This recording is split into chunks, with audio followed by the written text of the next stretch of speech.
In normal times, it would be outrageous to think anyone in our government, anyone, would want to fundamentally transform us into anything but a better, freer society as our Constitution dictates. But we're not living in normal times. The world is changing right before our eyes and moving under our feet. These changes, this grab of power, has not been, and I want to make this clear, happening just in this presidency. Where were all of the people that were lined up on the left who were screaming about the Patriot Act and how you can't give these people any more power?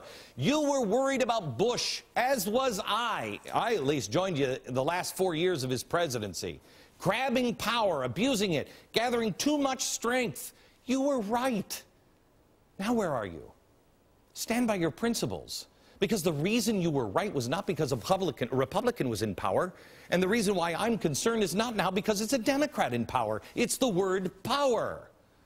If you're one of those people who can say, oh, it can never happen in America, I want you to remember some of the radicals the president has placed around himself and some of the things that those radicals have said. Watch. We're trying to use the power of persuasion. And if that doesn't work, we're going to use the persuasion of power. No, we're going to change the whole system. We're going to change the whole thing. We're not going to put a new battery in a broken system. We want a new system. We kind of agree with Mao that political power comes largely from the barrel of a gun. You never want a serious crisis to go to waste. We took names. We watched how they voted. We know where they lived. These are the people advising our president. You know about his other influences as well, Jeremiah Wright and Bill Ayers. Unthinkable, unthinkable that someone, in a time of crisis, someone might approach the president and say what the journalistic, revered, progressive Walter Lippmann said to FDR when things went down in 1933. He said this: "The situation is critical, Franklin. You may have no alternative but to assume dictatorial powers." FDR, thanks goodness, made the right choice. He didn't turn into a dictator. But Americans knew how close they were by the end of his administration to getting one. I found this old book in a bookstore the other day. It's from 1935, Hell Bent for Election. It was written by a former economic advisor to FDR. His name was James Warbug.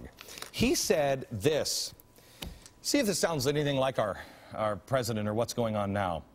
"He has carried out his promises where it mattered least and failed to do so where it mattered most. He brought about a certain amount of hasty reform of our banking and investment system. The problem is by no means solved and requires careful study in order that the much-needed real reform may someday be accomplished." On the negative side, he failed to reduce the cost of the federal government, to balance the budget, to maintain a sound currency, to take the government out of business, or maintain the fundamental principles of the American order.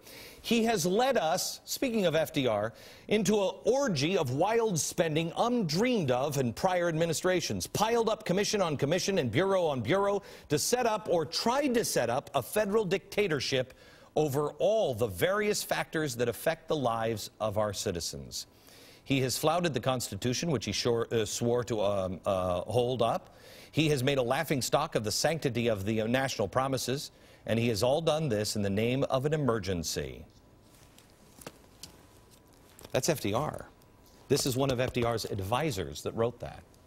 This is why 2 years after FDR's death, 2 years, Congress passed the 22nd Amendment to officially limit the president to 2 terms, because whether Lippmann said it or not, Americans could sense it.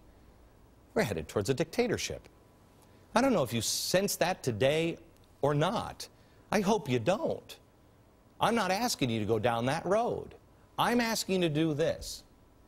How secure is your freedom today? Lech Walesa, he's the guy who freed the Polish people.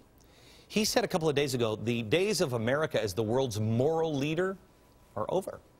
Ronald Reagan said, if we fail, where does the rest of the world run? We cannot fail. We as citizens must pay attention and be involved. I'll leave you with this one last thought.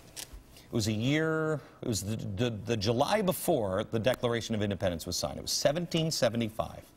John Adams was again away from his wife when he wrote these words: "A constitution of government once changed from freedom can never be restored. Liberty, once lost, is lost forever.